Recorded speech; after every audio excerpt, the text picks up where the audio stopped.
Des avocates et avocats effectivement qui sont reconnus pour défendre les LGBT. Notamment une avocate assez maintenant connue qui est Caroline Mécari. Mais après au niveau de l'inter-LGBT va plutôt s'occuper de lobbying. Donc après on laisse à des associations beaucoup plus expertes et spécialisées sur ces enjeux. Pour notamment SOS homophobie par exemple. Merci. Gouinement lundi. Alors c'est lundi, on l'a compris, mais qu'est-ce que c'est? Eh bien Gouinement lundi, c'est la nouvelle émission d'Homo Micro qui se déroule tous les derniers lundis de chaque mois et qui est une émission 100% lesbienne et bisexuelle et donc qui s'adresse qui s'adresse à toutes et à tous, mais qui parle des problématiques, des enjeux lesbiennes et bisexuelles avec toujours un parti pris féministe. Comment on écoute Homo Micro? Alors, Homo Micro, on peut l'écouter de deux manières. La première, c'est en direct. Donc, par exemple, Homo Micro, d'une manière générale, c'est tous les lundis. Et en particulier, Gouinement lundi, c'est tous les derniers lundis. Donc, notamment, on pourra retrouver l'émission du mois de novembre, le lundi 30 novembre. Et on la retrouve donc de 19h à 20h30 sur 106.3 FM. Sur la radio Fréquence Paris Pluriel. Pourquoi ce projet? Alors ce projet est parti d'un constat qui est sur l'invisibilité et l'invisibilisation des lesbiennes dans l'espace public et dans les médias. Donc au niveau notamment de la délégation visibilité lesbienne dans l'inter-LGBT, on travaille beaucoup sur ça. Et puis on a pu être invité lors des 10 ans d'Homo Micro. Et là, on a proposé, donc au niveau de la délégation visibilité lesbienne, on a proposé à Homo Micro de faire une émission qui concernerait vraiment les problématiques lesbiennes, et en l'occurrence sur la PMA. Et suite à cette émission qui s'est vraiment très très bien déroulée, où on avait notamment Fier, SOS Homophobie et les Enfants d'Arc-en-Ciel, qui est une association homoparentale, Homo Micro nous a proposé un créneau, tous les derniers lundis de chaque mois, un créneau qui serait vraiment réservé à toutes les problématiques lesbiennes en fait, sur les ondes. Et évidemment, pour ce gros projet, on a développé donc un partenariat avec Fier, une association féministe lesbienne bitrans, avec l'inter-LGBT via sa délégation visibilité lesbienne, avec SOS Homophobie également via sa commission lesbophobie. Et donc cette émission grossit de plus en plus puisque là justement depuis on va dire la véritable rentrée officielle c'était le mois dernier en octobre, et on avait déjà expérimenté en avril, mai, juin le concept de l'émission, et on a été rejoint par une journaliste professionnelle, Émilie Géano, qui co-présente avec Brahim, l'animateur de Homo Micro, l'émission. Alors, moi, je connais très bien Brahim, parce que je vais vous faire un petit aveu. Quand j'ai commencé la radio, j'ai commencé avec Brahim, et c'est vrai que Brahim Nightback, et c'est quelqu'un d'une grande gentillesse. Pourquoi t'aspires pas le H comme dans Je sais pas pourquoi, mais on s'est connus en plateau de télévision. Il m'a dit, allez, viens à la radio, et c'est comme ça que j'ai commencé. Et je sais qu'il a tout est de sa faute en fait. Mais pas du tout. C'est comme ça que j'ai commencé. Il a même, moi je l'ai vu il y a à peu près un mois sur France 2, dans les yeux d'Olivier Delannoy. Je l'ai appelé, et vraiment c'est quelqu'un d'une grande gentillesse. Manu,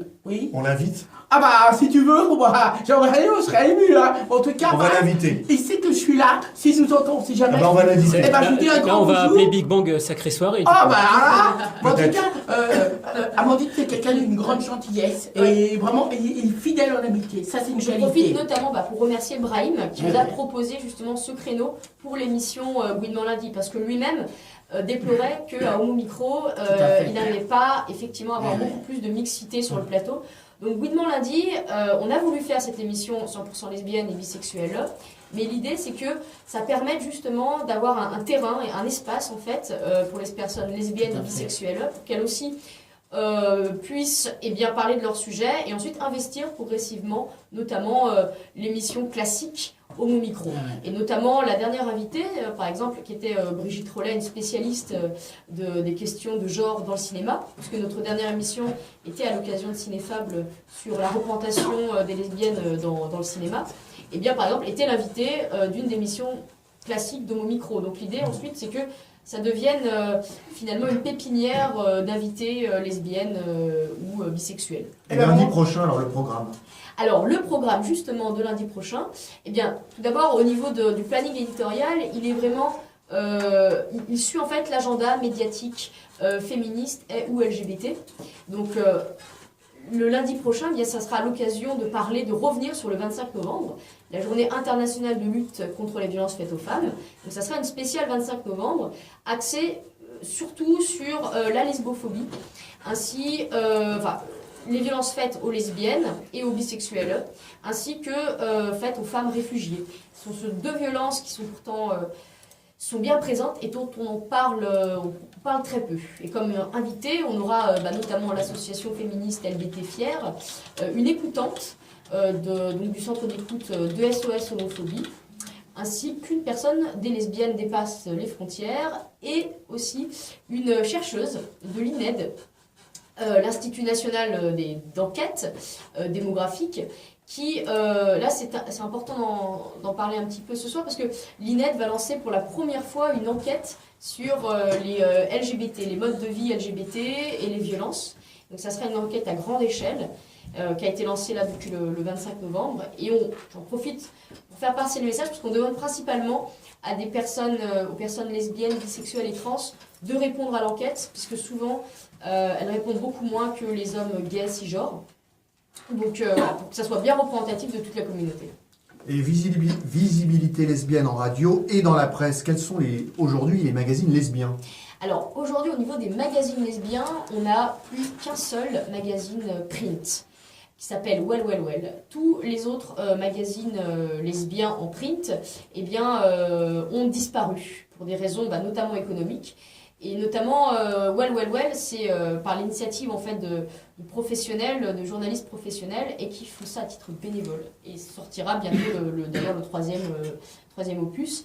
Sinon, au niveau print, on retrouve on a eu un premier fanzine il y a quelques mois de l'association Barbiturix, donc qui sort en papier, donc ça reste encore du bénévolat.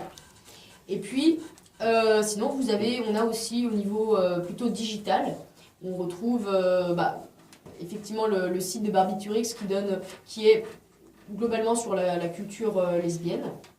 Et puis voilà, quelques sites. Mais sinon, malheureusement, au point de vue médias, magazines lesbiens, il y en a vraiment très très peu. Merci Amandine Miguel, on en reparlera tout à l'heure de la visibilité lesbienne. Dans un instant, Hakim a trouvé, alors j'arrive pas à trop lire Hakim, ma saucisse. Ah, mon sosie, t'as retrouvé mon sosie, pardon. Je comprends mieux. Et puis, mais avant, on va faire une petite pause, on va planer avec Aéroplane, Let's Get Slow.